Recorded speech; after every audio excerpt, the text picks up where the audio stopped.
Hello students, I welcome you all once again to my education channel Prabhavi Education Hub, and in this video we are going to discuss about the 76th chapter of Indian Polity, which is Anti-Defection Law. I am almost about to cover this complete series Indian Polity की जो है, और इसके लिए मैंने reference as you know मैंने लक्ष्मीकांत के book से लिया हुआ है। और ये रिसोर्स जो है लक्ष्मीकांत की बुक, बताने की जरूरत नहीं है, बहुत ही इम्पोर्टेंट रिसोर्स है ये। अगर आप सिविल सर्विसेज की तैयारी करते हो, या तो आप यूपीएससी की तैयारी कर रहे होगे या फिर किसी भी स्टेट की सिविल सर्विसेज की अगर आप तैयारी कर रहे होगे, ठीक है, तो ये एक ऐसा रिसोर्स है जो कि मस्ट रीड रिसोर्स माना जाता है, आपको पढ़ना ही चाहिए, बहुत ही इम्पोर्टेंट है। इसको अगर आप बुक को पढ़ोगे, पहली बार पढ़ोगे बहुत ज़्यादा टाइम लगेगा, रिवाइज करोगे, नोट नहीं है तब भी बहुत ज़्यादा टाइम लगेगा। ये बुक को मैंने टारगेट ये किया कि आप लोगों की थोड़ी मदद हो जाए और मैं एक ऐसा कंटेंट प्रोवाइड करूं जो स्टूडेंट्स को फ़ायदा पहुंचा सके और मुझे अच्छा लगे कि चलो ठीक है, मेरी वजह से थोड़ा सा हेल्प हो गया। तो ये मैं एक सीरीज़ ऐसा लेके आया हूँ जिसमें मैंने काफ़ी एफर्ट डाल के इस बल्कि बुक को मैंने शॉर्टेन करने की कोशिश की है without losing any important point, ठीक है। कोई भी इम्पोर्टेंट पॉइंट मैं नहीं छोड़ना चाहता हूँ इसमें, जो कि आपके एग्जाम के पर्सपेक्टिव से बहुत ज़्यादा इम्पोर्टेंट है। मैं बस इसको शॉर्ट करना चाहता हूँ, लैंग्वेज हटा के की पॉइंट्स को मैं रखूँ आपके सामने और एक्सप्लेन कर दूँ, ताकि आपको एक नोट की तरह इसको यूज कर सकूँ। मैं पीडीएफ भी अभी दे दूंगा, ठीक है, इस पीडीएफ को जरूर ले लेना, ठीक है। ये पीडीएफ आपके लिए रामबाण होगा, आपके प्रिपरेशन में ये जान नहीं जान ऊर्जा डाल देगा। बिकॉज सी, कुछ थॉट प्रोसेस है इसमें, मेरा कुछ स्ट्रेटजी है, एक नोट की तरह आपको मिल जाएगा। वीडियो देख लेना है, नोट की तरह इसको ले लेना। भाई साहब अगर मार्क्स नहीं आए तो फिर कहना, सब कुछ इसी में है, बस आपको अच्छे से तैयारी करना है, मेरे गाइडलाइंस को फॉलो करना है, ठीक है। चलो, इससे पहले एक अनाउंसमेंट ये भी कि आप लोग सब्सक्राइब नहीं करते तो चैनल को जरूर सब्सक्राइब किया करो। नोटिफिकेशन के लिए बेल आइकन को भी प्रेस कर लो, ताकि आपको मेरे लेटेस्ट वीडियोस की नोटिफिकेशन मिलती रहे। शेयर करो दोस्तों में, लाइक करो वीडियो को, इससे मुझे मोटिवेशन मिलता है। मैं मोटिवेटेड रहूँगा तो आपको कंटेंट अच्छा मिलेगा। तो इतना सपोर्ट के पर्पज से इतना जरूर किया करो, ठीक है। आगे बढ़ते हैं, पॉइंट वाइज हम लोग पढ़ेंगे। अब देखो, एंटी डिफेक्शन लॉ हम लोग डिस्कस करने वाले हैं, जो कि बहुत ही छोटा टॉपिक है, बहुत जल्दी खत्म हो जाएगा। देखो, 1985 से पहले हमारी कंट्री में क्या हो रहा था कि पॉलिटिकल पार्टियां तो रही हैं शुरू से ही। होता क्या था, बहुत सारे रीजन की वजह से एक पॉलिटिकल पार्टी से बंदे, उस पॉलिटिकल पार्टी से मान लीजिए कुछ बंदे चुन के एमपी आए, या फिर स्टेट का इलेक्शन हुआ है तो एमएलए आए। होता क्या था कि ये कुछ लालच, कुछ पोस्ट की लालच, पैसे की लालच, करप्शन, ये सब रीजन था जिसकी वजह से क्या करते थे, एक पॉलिटिकल पार्टी से ये दूसरे पॉलिटिकल पार्टी में भाग जाते थे, चले जाते थे, दल बदल होता रहता था। डिफेक्शन जिसको कहते हैं, दल बदल कानून ही कहते हैं इसको, एंटी डिफेक्शन को दल बदल कानून हिंदी में कहते हैं। दल बदल बहुत ज़्यादा चल रहा था, बहुत ही ज़्यादा चल रहा था। ये हमारे ओवरऑल पॉलिटी सिस्टम के लिए, ओवरऑल कॉन्स्टिट्यूशन के लिए, ओवरऑल डेमोक्रेसी के लिए ठीक नहीं था। सरकार स्टेबल नहीं हो पाती थी, तो कुछ तो चेंज लाना जरूरी हो गया था कि इनको यार कैसे रोका जाए। इसके लिए 52वां संशोधन हुआ, जो कि 1985 में हुआ, और उसके हिसाब से डिस्क्वालिफिकेशन का कुछ प्रोविजन लाया गया related to member of parliament and state legislature, जो एमएलए होते हैं, एमपी होते हैं, इनके लिए अगर वो डिफेक्ट करेंगे तो डिफेक्शन के ग्राउंड पे इनको हटाया जा सकता है पार्टी से, ये मेंबरशिप इनका डिस्क्वालीफाई किया जा सकता है, मेंबरशिप छीन लिया जाता है, ठीक है। तो इस अमेंडमेंट की वजह से हमारे कॉन्स्टिट्यूशन में 4 आर्टिकल्स बदले हैं, ठीक है, 4 आर्टिकल्स में चेंजेस हुए हैं, एंड एक नया शेड्यूल हमारे कॉन्स्टिट्यूशन में जुड़ गया है, जिसे हम 10th शेड्यूल कहते हैं। 10th शेड्यूल किससे रिलेटेड है, क्वेश्चन आता है तो डिफेक्शन से रिलेटेड है, ठीक है, डिफेक्शन से रिलेटेड है 10th शेड्यूल, ठीक। अब देखो, इतना ही नहीं, एक्चुअली 91st अमेंडमेंट भी आया इसी पे, डिफेक्शन पे। जो कुछ लूप होल्स बच गए थे उनको खत्म करने के लिए 91st अमेंडमेंट एक्ट एक बार और आया 2003 में।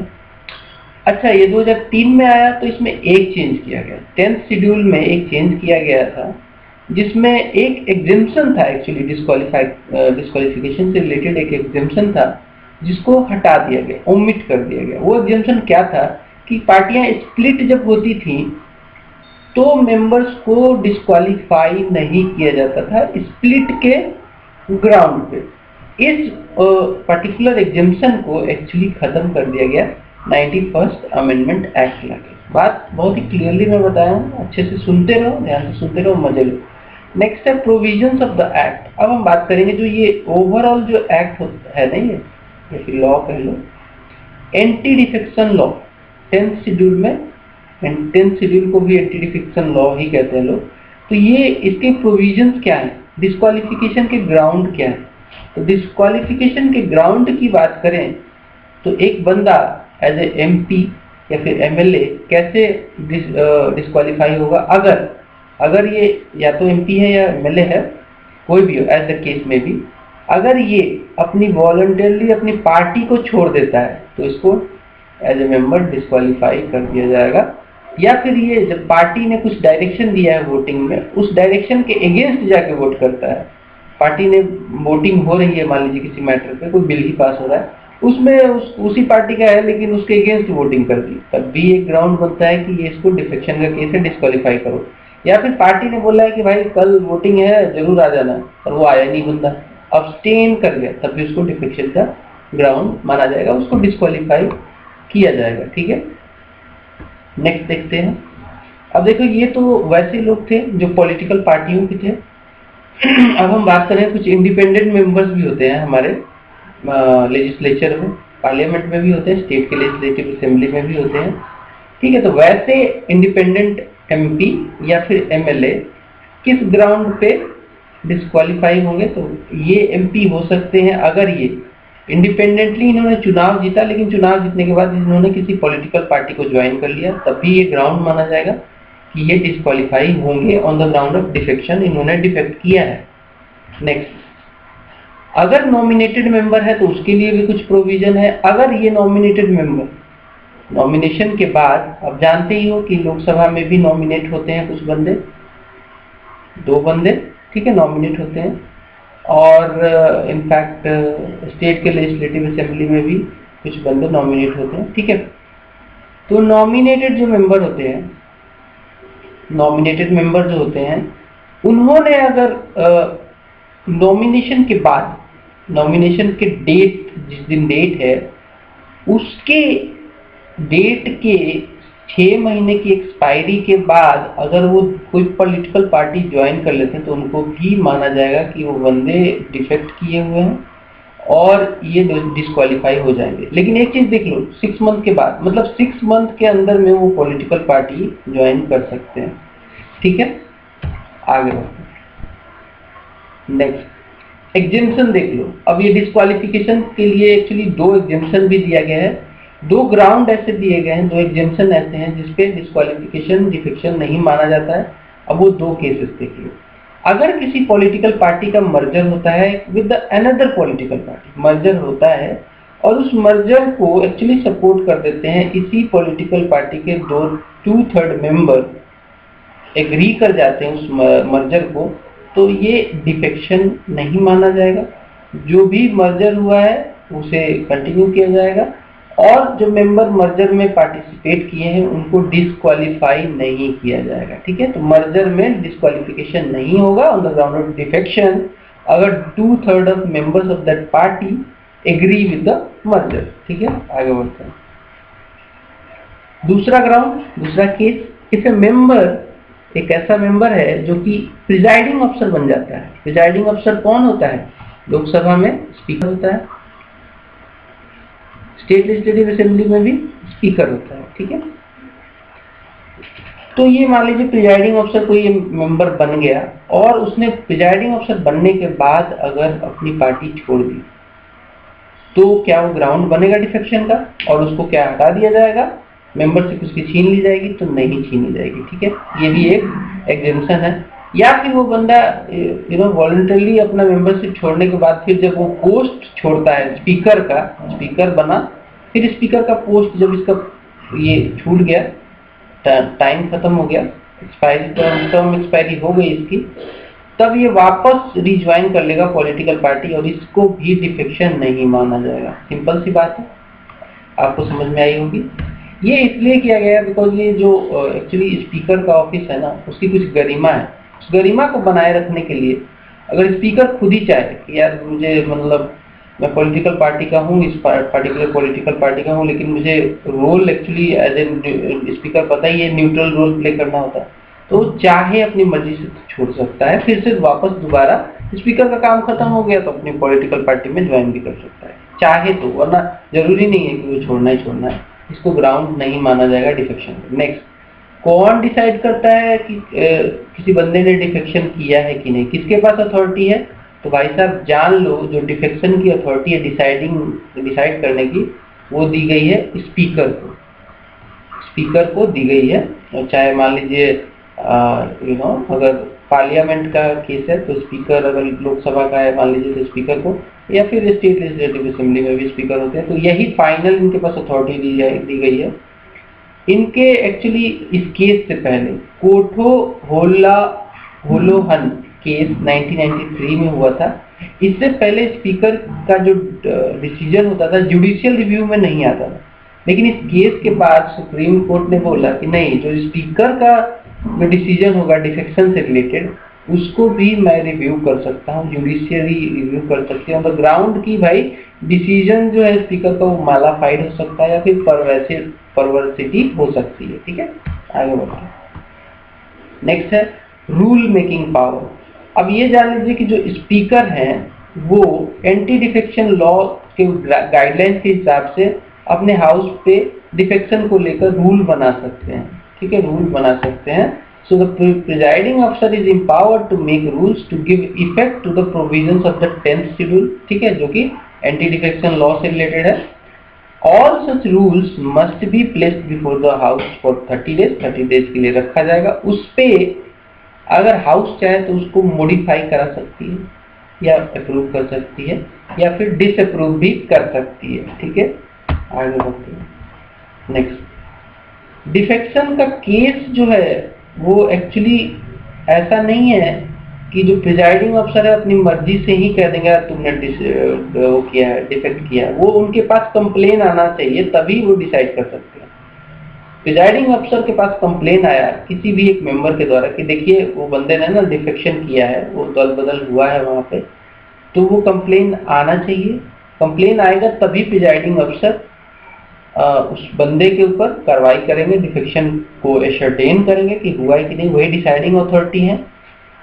अगर उन्होंने मान लीजिए कि डिसाइड किया उससे पहले वो एक्चुअली उस मेंबर को जिसपे वो चार्जेस लगे हैं डिफेक्शन के, उसको एक चांस देंगे कि भाई आप अपनी गिल्टी को, अगर गिल्टी नहीं हो तो प्रूव करो, एक चांस उनको दिया जाता है।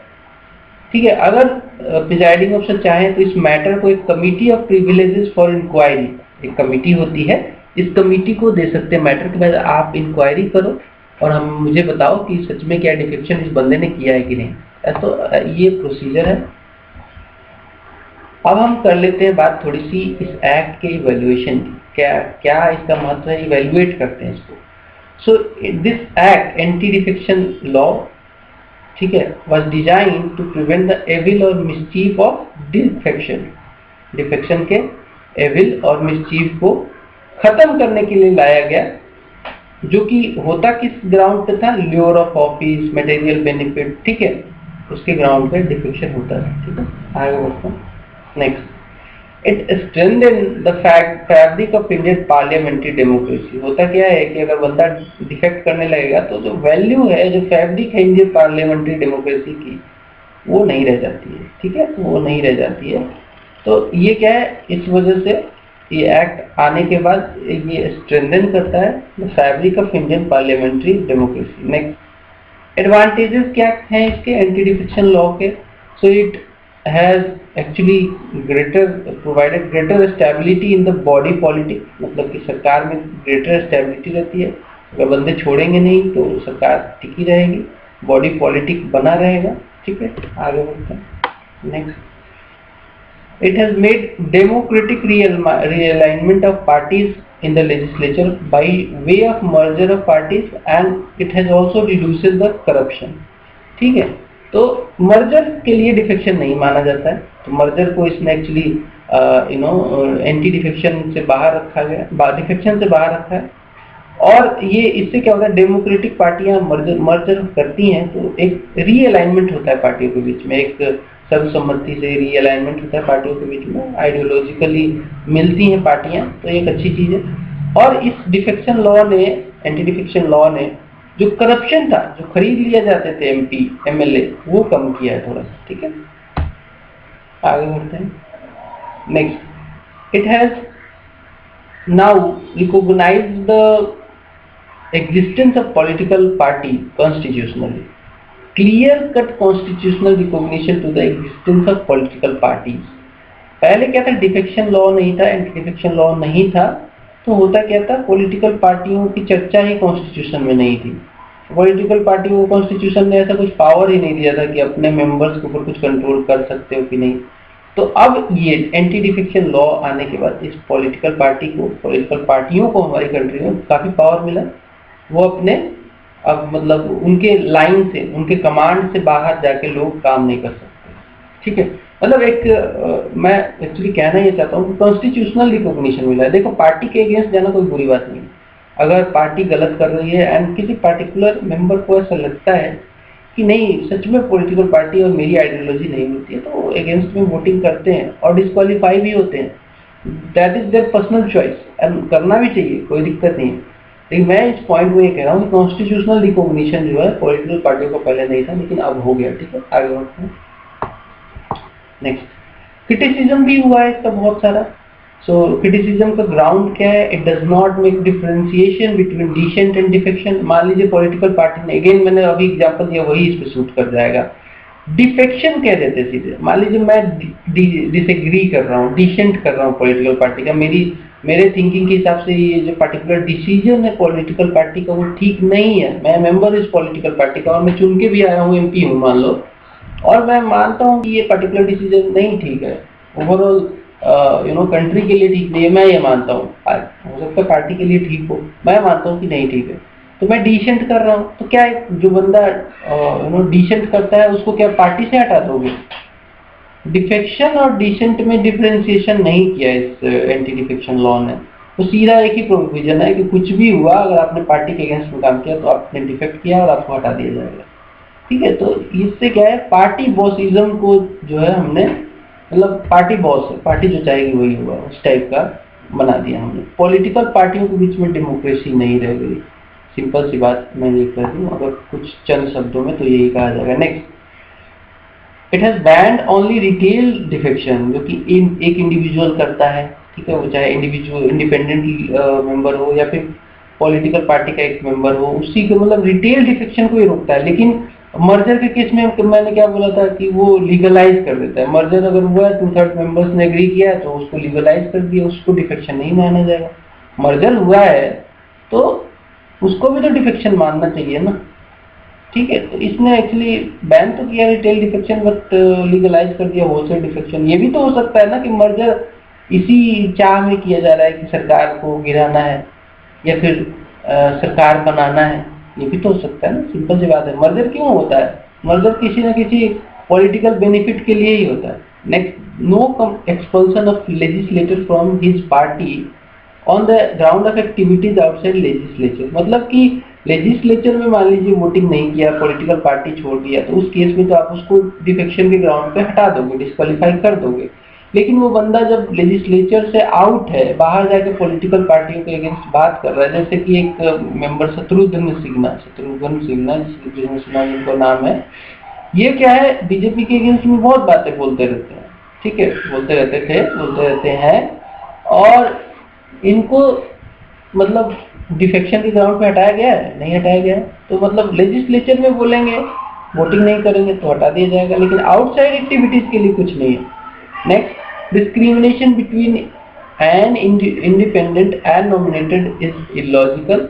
कहने का मतलब है कि इंडिपेंडेंट को तो आप कहते हो कि वो अगर पॉलिटिकल पार्टी ज्वाइन करता है तो डिफेक्शन किया, उसको हटा देते हो, लेकिन एक नॉमिनेटेड मेंबर को 6 महीने तक वो अगर नॉमिनेशन के 6 महीने के अंदर पॉलिटिकल पार्टी ज्वाइन करता है तो उसको आप लीगलाइज कर देते हो। तो क्या लॉजिक है इसके पीछे? ये इलॉजिकल लगता है। तो ये भी एक क्रिटिसिज्म है।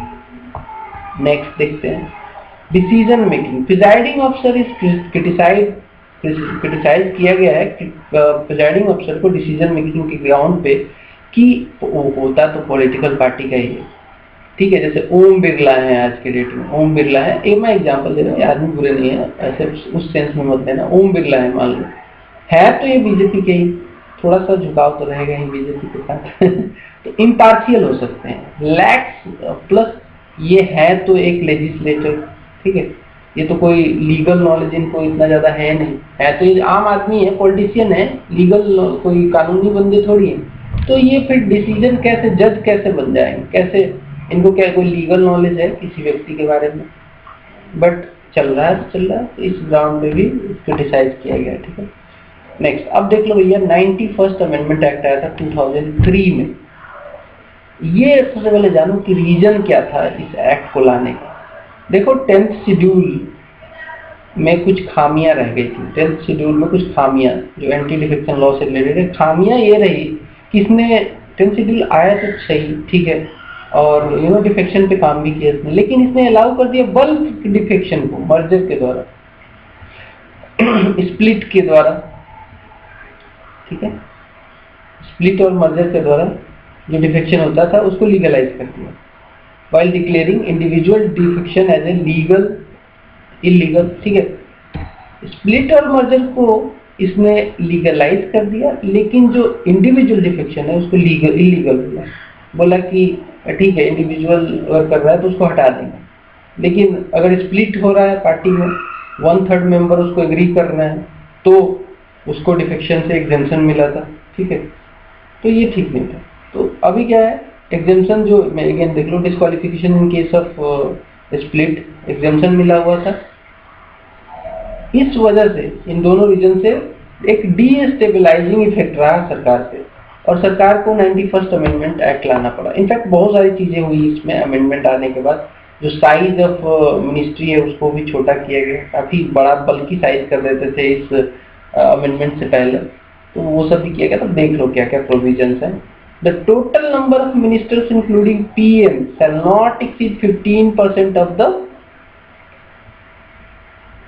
Total number of membership, total membership.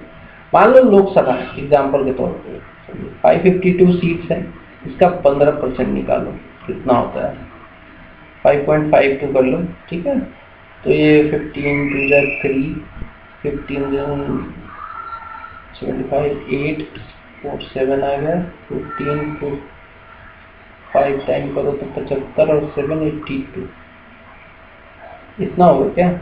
हाँ, ठीक है। तो अगर आप मिनिस्ट्रीज की बात करोगे, तो अगर लोकसभा की करो तो 82 से ज्यादा सीटें नहीं रख सकते, 82 या 83 लगभग, तो आप 15% से ज्यादा एक सीट नहीं कर सकते इंक्लूडिंग पीएम, ठीक है। और अगर एक बंदा, एक मेंबर जो है डिफेक्शन के ग्राउंड पे डिस्क्वालीफाई हुआ है, तो वो मेंबर मिनिस्टर के लिए अपॉइंट भी नहीं हो सकता है।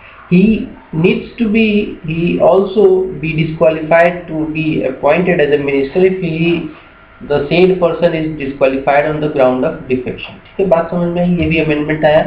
Next, the total number of ministers in legislative assembly including CM shall not exceed 15%। Again यहाँ पे जैसे ये लोकसभा के लिए था, पार्लियामेंट के लिए था, और यहाँ पे ये है स्टेट लेजिस्लेचर के लिए।